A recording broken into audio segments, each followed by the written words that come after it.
Hello बच्चों, pome poems kids में आपका स्वागत है। गरीब माँ की बेटियों के लिए आई रजवाड़े खानदान से शादी की 7 ड्रेस। कैसे होगी तेरी शादी, मेरा तो यही सोच के जी घबरा जाता है। न जाने तुझे अपने घर जाता मैं कब देखूंगी। माँ, क्या ये मेरा घर नहीं है? मैं आपकी ही बेटी हूं ना, या मुझे कहीं कचरे से उठाकर लाई हो? अरे तेरे आने के लिए तो मैंने और तेरे पापा ने न जाने कितने भगवान पूजे थे, तब जाके हमें तेरे दर्शन हुए।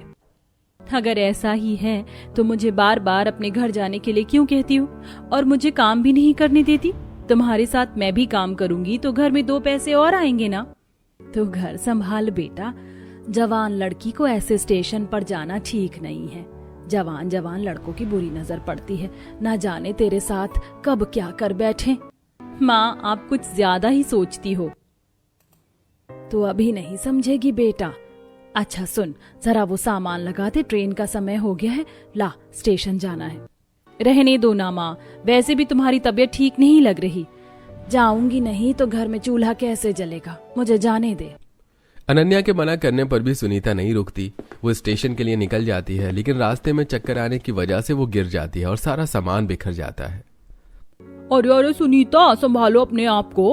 सब कहते हैं कि मत काम किया करो, लेकिन नहीं, रोज रोज डलिया उठा के चल देना है। सीमा सुनीता के सभी बिखरे सामान को समेटती है। धन्यवाद सीमा, सच में तूने बहुत मदद की। वो सब तो ठीक है, लेकिन तू अपनी तबीयत का ध्यान रख। तभी वहाँ मंजू आ जाती है।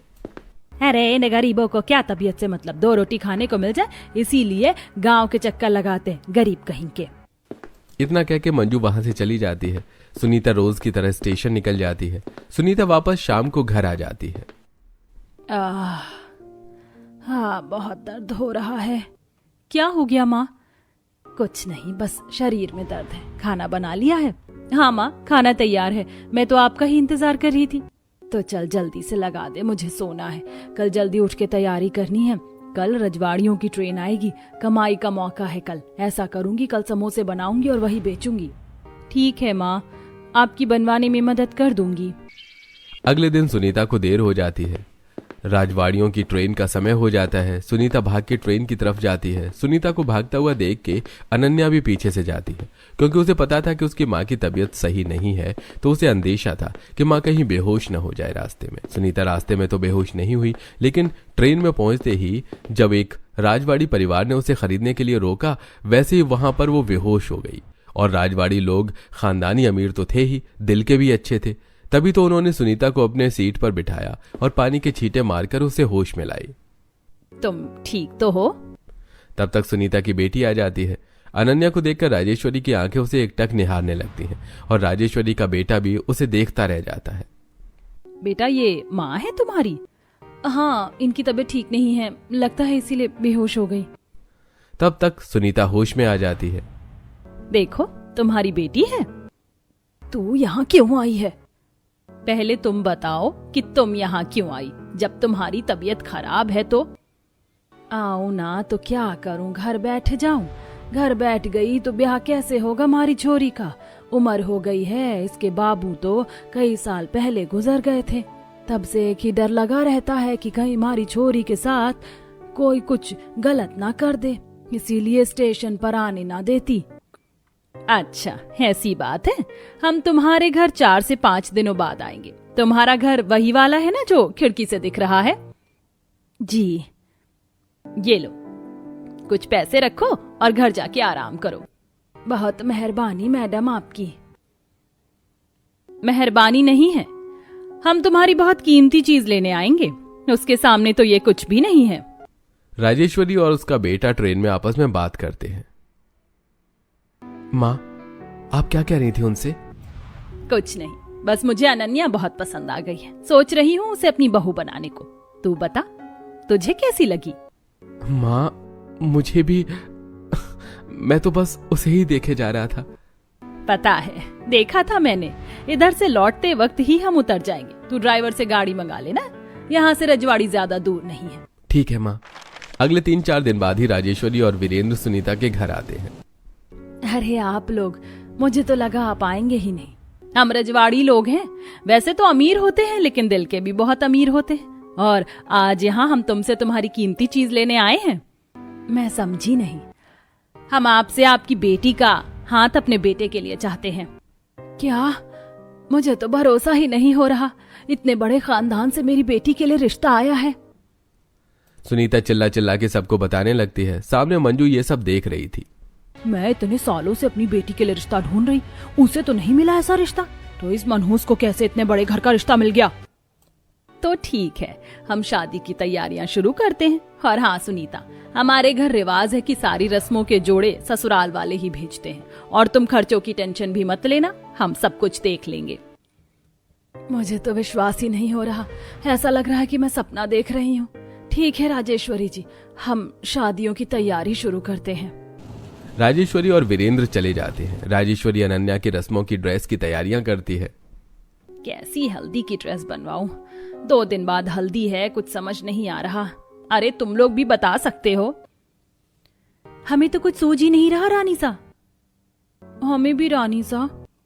हल्दी में पीले रंग का पोशाक चाहिए, क्यों ना सोने की ड्रेस बनवाएं। हाँ, हम हल्दी के लिए सोने की ड्रेस बनवाएंगे। गुलाबो, फुलवासी, तुम लोग अभी सोनार और डिजाइनर को यहाँ बुलाओ। सोनार और डिजाइनर आते हैं। रानी सा, आपने आज मुझे याद किया? आपको तो पता ही है कि हम रजवाड़ी खानदानी लोग हैं, हमारे पास पैसों की कोई कमी नहीं है, इसीलिए हम चाहते हैं कि हमारी होने वाली बहू की हल्दी ड्रेस सोने से बनी हो। आप दोनों ऐसी ड्रेस बनाइए जिसे लोग देखते रह जाएं, लोगों की आंखें फटी रह जाएं। बन जाएगी रानी सा, आप बस हुक्म करो। सोनार और डिजाइनर मिलकर हल्दी की ड्रेस बनाने लगते हैं। जब ड्रेस अनन्या के घर पहुंची तो सब उस ड्रेस की सुंदरता देख के हैरान हो जाते हैं। अरे बाप रे, कितनी सुंदर ड्रेस है। अनन्या, तुम ये ड्रेस पहनोगी? मेरी हल्दी है तो मैं ही पहनूंगी, पड़ोसी थोड़ी पहनेंगे। सच में ये ड्रेस तो बहुत सुंदर है, बहुत महंगी भी लगती है। हल्दी के लिए अनन्या तैयार हो जाती है। जैसे ही वो बाहर आती है सब देखते रह जाते हैं। देखो माँ, इस गरीब अनन्या के पास कितनी सुंदर हल्दी की ड्रेस है, आप मेरे लिए ऐसा रिश्ता क्यों नहीं ढूंढती हो? अरे चुप कर, ये गरीब सिर्फ दिखने में है, अंदर से तो बहुत चालाक हैं, तभी तो इतने अमीर लोगों को अपने जाल में फंसा लिया।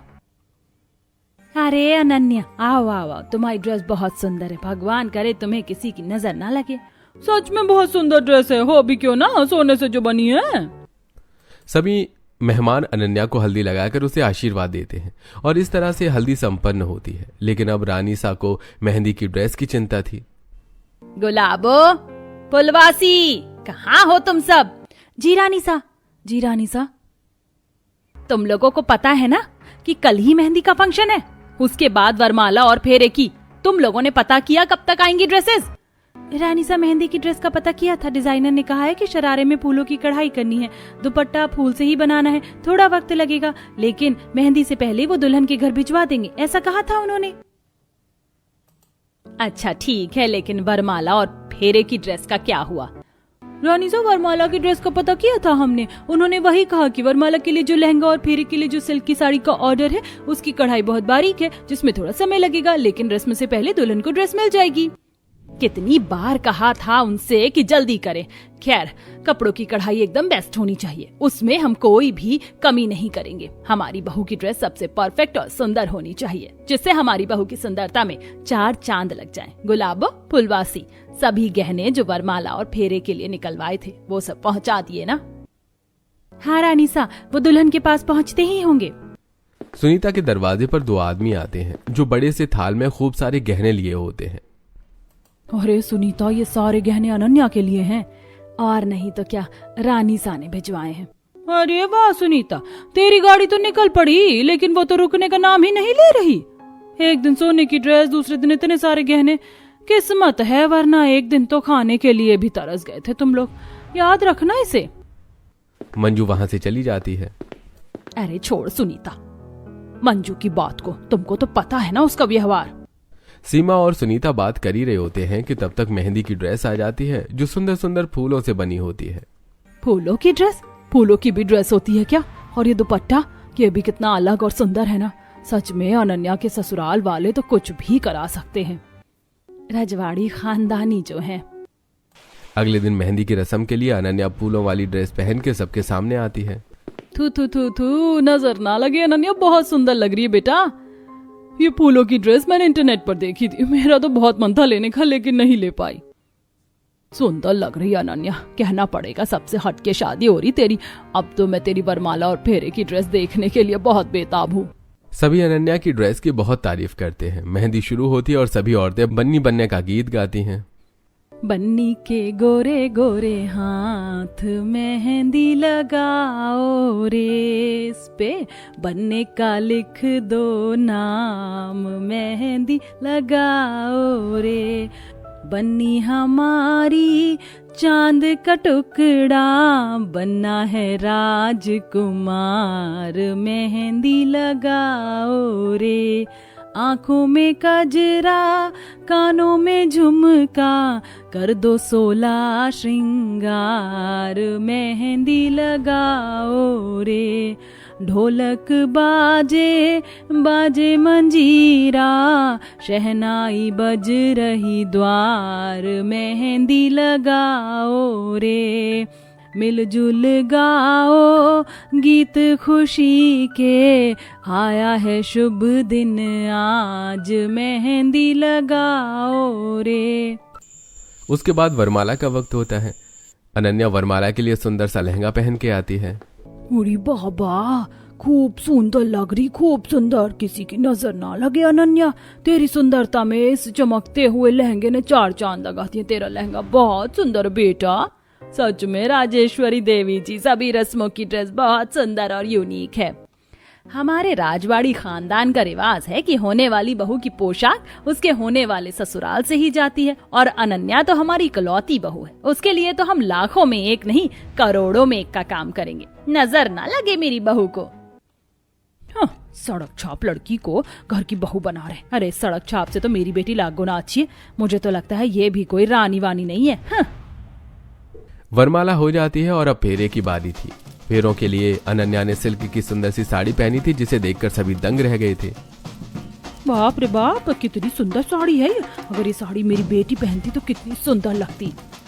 अरे वाह अनन्या, तू तो इस साड़ी में स्वर्ग से उतरी हुई अप्सरा लग रही है। देख सारी औरतें तुझे देखकर दंग रह गई, मानना पड़ेगा तो चीज ही ऐसी है। सभी औरतें बस अनन्या की साड़ी की बारीकियों के बारे में ही बात कर रही थी। फेरे संपन्न होते हैं और अनन्या की विदाई हो जाती है। हाँ बहू, इस महल में तुम्हारा स्वागत है। मुझे बरसों बीत गए इस रजवाड़ी को संभालते संभालते। अब मैं चाहती हूँ कि ये बागडोर तुम संभालो, इस रजवाड़ी की रानी बनो, और मुझे उम्मीद है कि तुम ये कर लोगी। हमारे पहनावे, हमारा रहन सहन बाहर की दुनिया से बहुत अलग है बेटा। हम भारी और डिजाइनर पोशाक और गहने पहनते हैं और खाने में रजवाड़ी भोज करते हैं। कुछ वक्त लगेगा लेकिन तुम भी सीख जाओगी। अब ये कलश गिरा के महल के अंदर प्रवेश करो। अनन्या महल के अंदर प्रवेश करती है। सच में ये रजवाड़ी महल तो बहुत सुंदर है। बेटा अनन्या, जो भी काम हो दासियों से कह देना। तुम्हारे कमरे के बाहर 2 दासियां तैनात रहेंगी। और हाँ बेटा, कल तुम्हारी पहली रसोई और मुंह दिखाई है। तुम्हारे कपड़े और जेवर तुम्हारे कमरे में रखे हैं, कल वही पहनकर नीचे आना, ठीक? जी माँ। अगले दिन पहली रसोई के लिए अनन्या गुची की गाउन पहनकर नीचे आती है, जहां सारी औरतें उसे देखने के लिए बेताब थी। राजेश्वरी, मैंने तो सिर्फ सुना था, लेकिन सच में तेरी बहू लाखों में नहीं करोड़ों में एक है। बहुत सुंदर है तेरी बहू।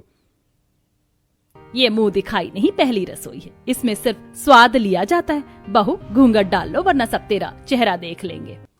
अनन्या घूंघट डाल लेती है और रसोई में जाकर पहली रसोई की रस्म करती है। अनन्या सबके लिए खीर बनाकर लाती है और सब खाते हैं। अरे वाह राजेश्वरी, तेरी बहु सुंदरता के स्वाद से दिल जीतना भी जानती है। बहुत बढ़िया खीर बनी है। अच्छा अच्छा, जा बहू, जीत लिया तूने इन सब का दिल। अब मुंह दिखाई के लिए तैयार हो जा।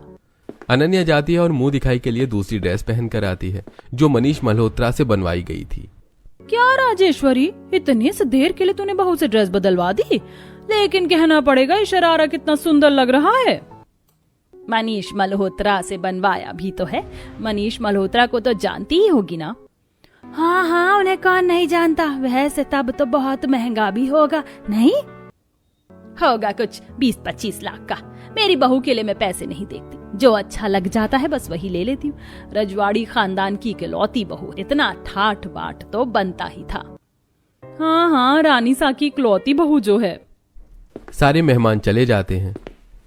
आजा बहू, तेरी नजर उतार दो, सबने बहुत नजर लगाई होगी तुझ पर। राजेश्वरी अनन्या की नजर उतारती है। अच्छा सुन बहू, कल तेरा रिसेप्शन है, कल तुझे बहुत अच्छे से तैयार होना है। कल रिसेप्शन में बड़े बड़े लोग आएंगे तो किसी चीज की कमी ना हो। और हाँ, जेवर और कपड़े तेरे कमरे में पहुंच जाएंगे, ठीक? कल कौन कौन आएगा माँ जी? कल रजवाड़ी खानदान के लोग, मंत्री, उपमंत्री सब आएंगे। और हाँ, तेरे मायके से तेरी माँ और तेरे पड़ोसियों को भी बुलाया है। किसी की कमी महसूस नहीं होने दूंगी कल तुझे, सब तेरे आसपास रहेंगे। अरे वाह, थैंक यू माँ। अनन्या अपने कमरे में जाती है। अगला दिन रिसेप्शन होता है। सब लोग आ चुके होते हैं और अनन्या का वेट कर रहे होते हैं। अनन्या धीरे धीरे अपना गाउन पकड़ के सीढ़ियों से नीचे आती है और सबकी नजर उस पर टिक जाती है। ये तो बहुत सुंदर ड्रेस है, क्या किस्मत है। छोटे से झोपड़ी से सीधा महल, और अब सिर्फ सोने चांदी हीरे जवाहरात में ही खेल रही है। सही है राजेश्वरी जी, अनन्या तो सुंदर थी, लेकिन आपकी बहू बनकर वो चांद से भी सुंदर लग रही है। अनन्या तू बहुत सुंदर लग रही है। लगता है बहुत महंगा गाउन होगा। सिर्फ 5 करोड़ का है, डायमंड का है, लंदन से मंगवाया है। ये सुन के सभी औरतों को चक्कर आने लगता है। सभी औरतें हैरान रह जाती हैं। रिसेप्शन के दिन जो भी आता अनन्या की खूब तारीफ करता। सब में से बस एक अंजू ही थी जो सुनीता और अनन्या से जलती थी। रिसेप्शन खत्म हो जाता है और अनन्या अपने कमरे में आती है और उसकी आंखों से खुशी का एक आंसू गिरता है। मैं कितनी खुशकिस्मत हूँ जो इस घर की राजवाड़ी खानदान की बहू बन के इस महल में आई हूँ।